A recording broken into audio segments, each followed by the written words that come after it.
Today we're going to be making some hand tools for the future jobs that we're doing on the treehouse. We want to make a nice mallet, a nicer version of our wooden mallet, and also a sledgehammer. Yeah, it's going to be nice to make some just handcrafted tools and sit down and carve something up for the day.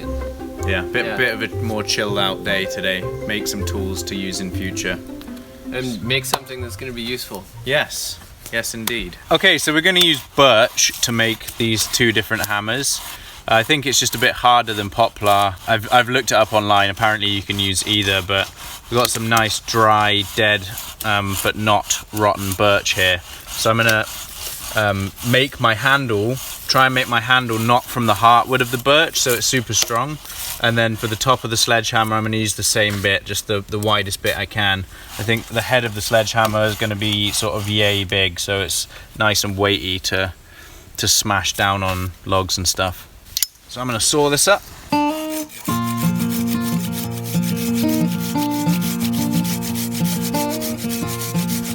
I started off by cutting the head of my hammer. The reason I'm starting with the head is because I want to harden the wood after I've done it while I'm carving the handle. So the way I'm going to harden it is by digging a little hole next to the fire pit and kind of burying the wood slightly underneath the fire, and then making a fire on top of it so that it just kind of fire hardens it, makes the wood a little bit tougher, seeing as we're going to be smashing other bits of wood with it. So I'm going to start shaping my head first.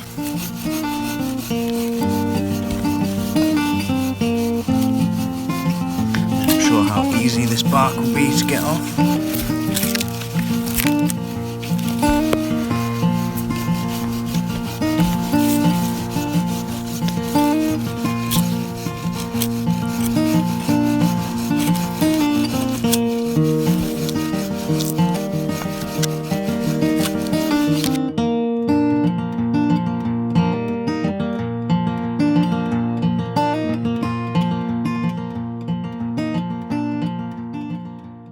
Okay, so I've cleaned all the bark off of this piece of birch. Now I'm going to stick it next to the fire. While I'm carving the handle, just keep rotating it and rotating it. Let it get kind of fire hardened. I'm not going to dig a hole, but yeah, hopefully that should do the job.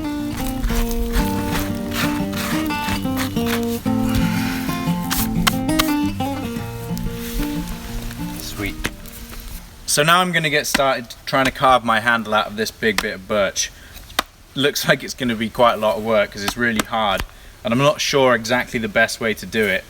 When you look at the top of birch, the heartwood is actually solid all the way through. It doesn't look like it's weaker in the middle, so I'm not 100% sure whether I'm going to try and take it from the edge or take it down to the middle.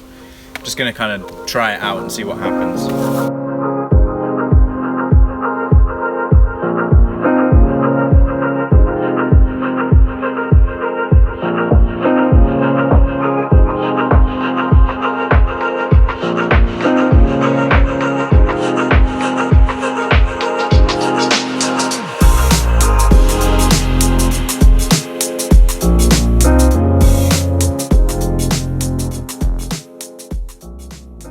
Okay, so you can see what I'm trying to do, guys. I'm trying to square up this log, get it to a more workable size with the axe to start with.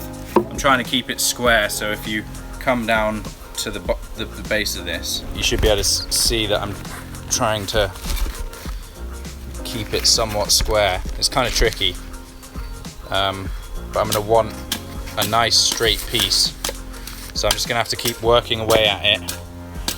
And yeah, get there slowly.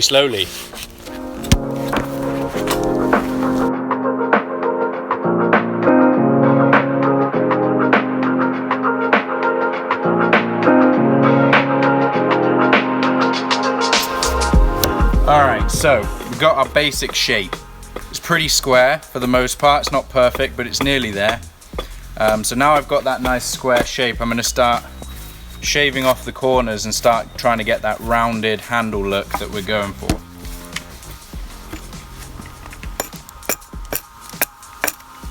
I saw Ray Mears do a carving episode where he carved an entire canoe paddle out of one piece of wood. You made it look so easy, man. It's actually very taxing on the wrists. A hatchet would be a much better job for this, but we don't have one here.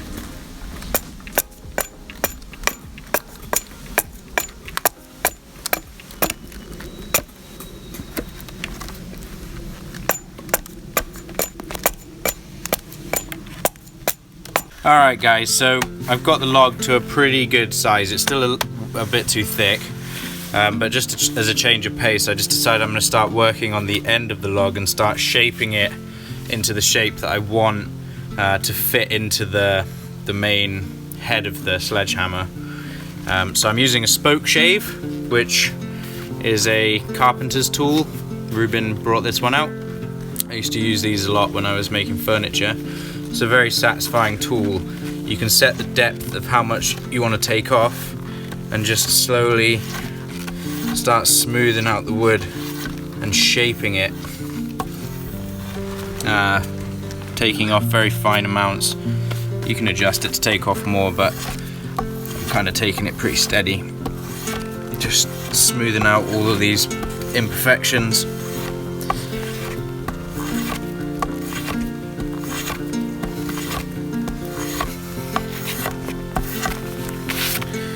And if you can see on the end here, I'm going to be going for kind of an oval shape, like you would see an axe head made.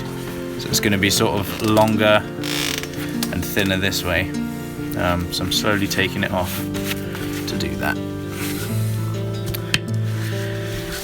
It's a hot day today. Kind of glad that the clouds have come over.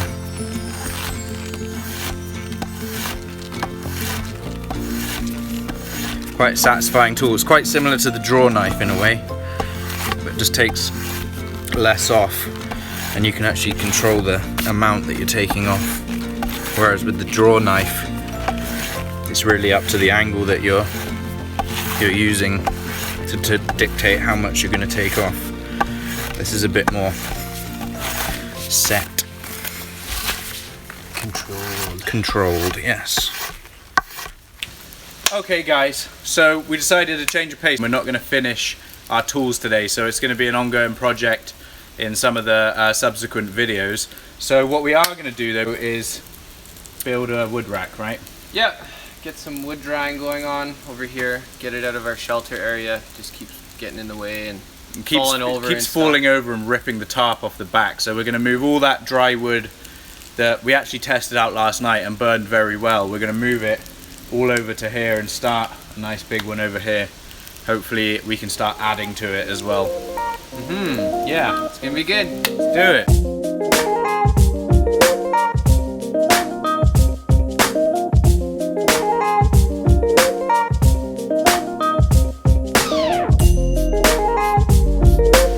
So if you want to pound a steak in, don't hit it sideways. I thought it was a smart idea because there's more surface area, but the strength isn't there. Just can't handle it. So that's why we're making a sledgehammer, huh? Yeah. Time for a new axe handle. Yeah. I wasn't sure about including that clip in the video, but I think it's important for you guys to see what happens if you use your axe incorrectly, and it's exactly the reason we're building a sledgehammer. We're using the old Canadian jam knot for these, which works really well because it self-tightens itself. Reuben's doing one over here.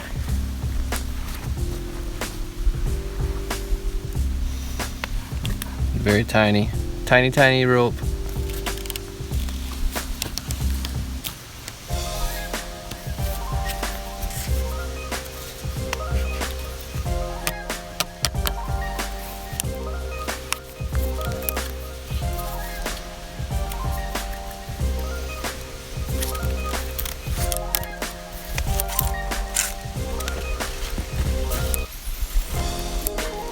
You stood on it.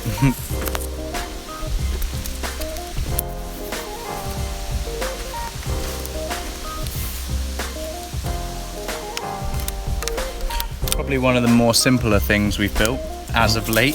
Yeah. It's kind of nice to go back to basics a little bit. Everything else is so much work.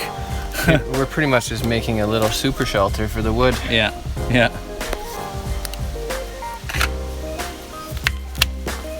So same thing again, Canadian jam knot, so it's an overhand knot. Then you tie another overhand knot.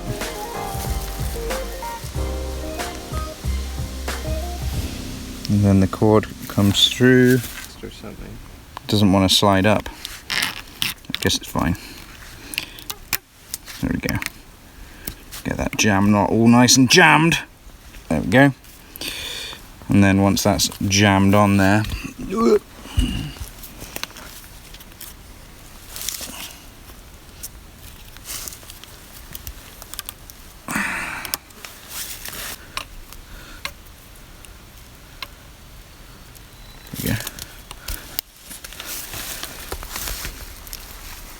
so I just want to do a quick shout out to a YouTuber who has been a real inspiration for me, and I know he has been for Bo. Puts out a lot of really high quality videos on really specific topics, and that's Zed Outdoors. Zed, you have a wonderful channel. Anyone watching this video, please go over and check out Zed's channel, see if you like it, and if you do, subscribe. And if you do subscribe, let him know that I sent you. He's got some incredible videos. He's just done like a 3 or 4 part series on natural cordage from cedar bark, from bramble, from all these different things. Goes out and meets different people who specialize in different areas of bushcraft carving and making this, and really cool content. And I really enjoy his channel, and Bo does as well. So go and check out Zed, hit him up with a subscribe if you like it. And yeah, thanks Zed.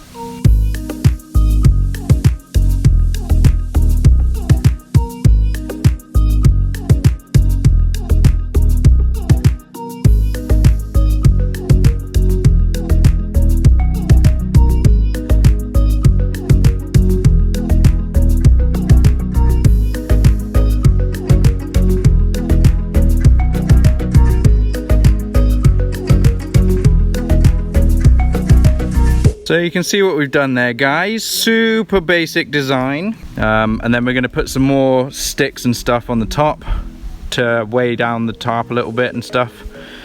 And then yeah, start stacking our firewood up in there. It's going to be nice to get it out the shelter.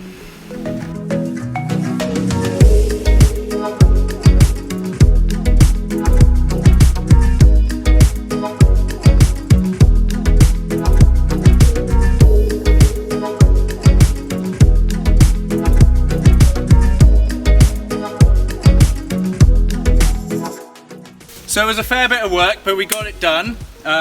Nice to have all of the firewood out of the camp now. It was just falling over, knocking the tarps over, and at least now having it here, because we have our fires just next to where you are watching from, the heat of the fire throughout the year as we come out should help to dry out any more firewood we put at the front.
So it's been a hot and sweaty day, hasn't it? Any of you guys who tuned in from the live stream will know we are hot and sweaty, and we want to go down and take the boat down to the river for a nice little paddle around. We're good to go? Good to go? Let's do it. So you want to just get the canoe and roll it up on your knee, like roll it up your body, and grab over here. Oh, back. Ready? And then just want to get it up in the area. And if you want to take a break, just let me know. Alright. It's actually easier for me to just do that. So you can see where I'm going. I'm probably going to get a whole load of people in the comments being like, that is not how you carry a canoe. This is pretty rough terrain.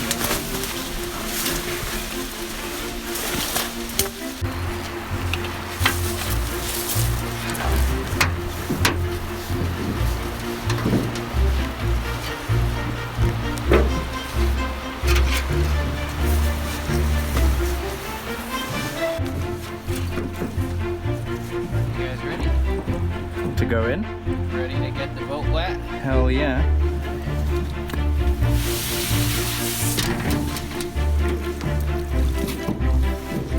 Great. Oh, I'm so excited. I tell you what, guys, that was quite an epic adventure getting that all the way down from the treehouse. Well, A, from the truck to the treehouse, and B, from the treehouse all the way down to the river. Worth it though.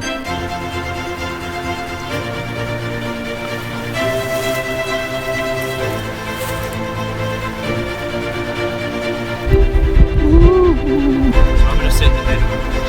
That would be the best for weight. Okay. This is awesome. First time for Bushcraft Heroes on the water. And then in gets Rube. Boom.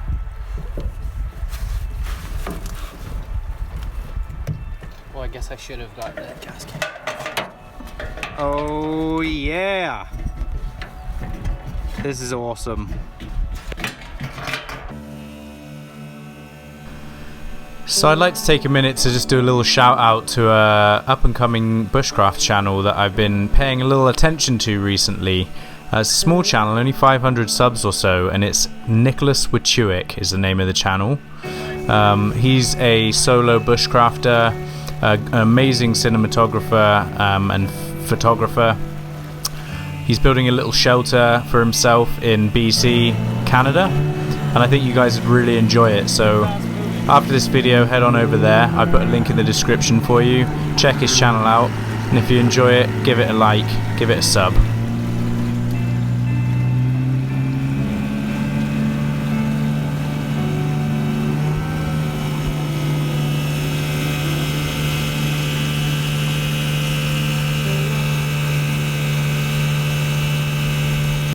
So what are we using for bait, Rube? Jalapeno cheddar smokies. Jalapeno cheddar smokies. Them fish should I'm like not sure. that. I think we actually did catch some. The goldeye fish we caught last time was using pepperoni. Pepperoni. So yeah, it does work. We're just using a rig. Nice. Do you want to get a close up of this?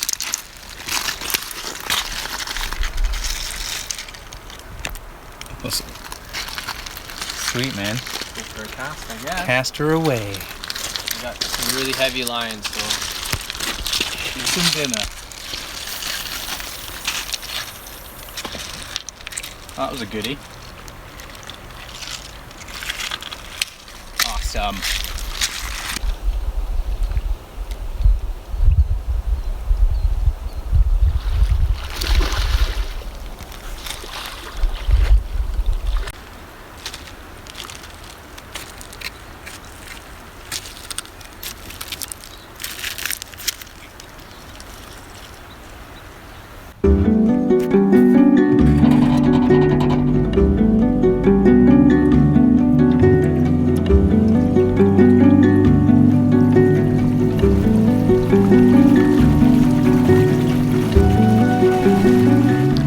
We're actually surrounded on all sides by wildlands at the treehouse.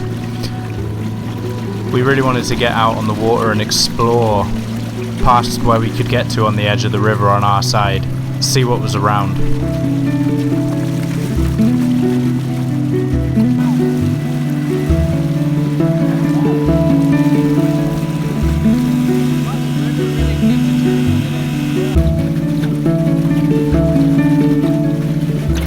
Trying to find another spot to fish, man. Looks like the beavers have been active. Look at that boy. That is for sure taken down by beavers. That could be a beaver hole there, huh? You reckon? Yeah, they have been going to town along here, man. Going to town. Oh, beautiful view though. Oh my gosh.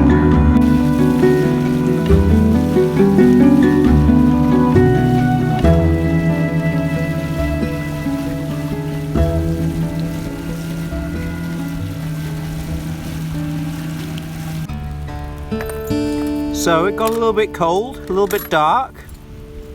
We made our way back to where we left off from. Made a little fire with some dead fallen stuff that we found just around here, and Reuben's just doing a little bit of casting. Hopefully catch us some dinner. It is just so beautiful right now though. Holy smokes.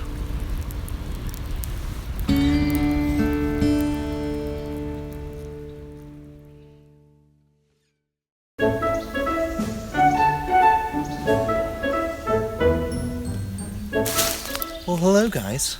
Good morning, thanks for joining me.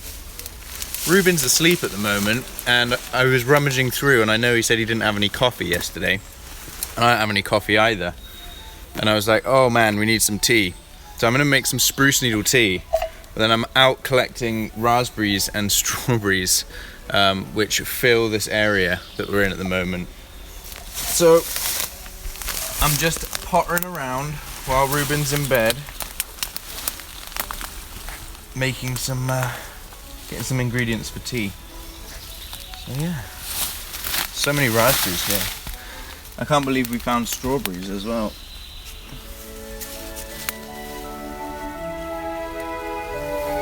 Look at that. A nice wild raspberry.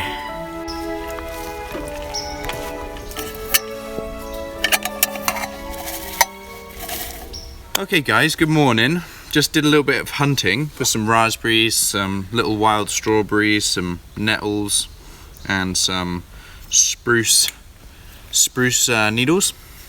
I'm gonna make some tea because, like I said, we don't have any coffee.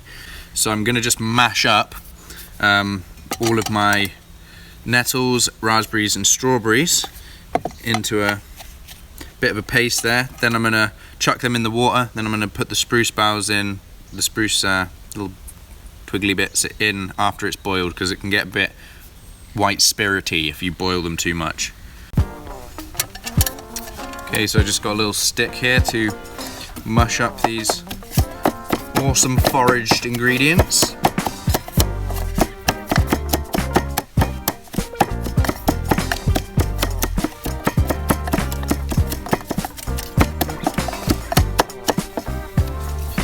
Scoop them into my water. Then I'm going to get the old trusty MSR going.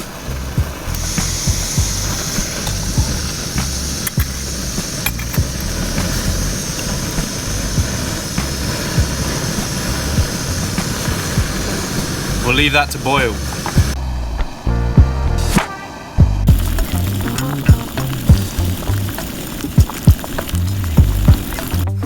So let it steep.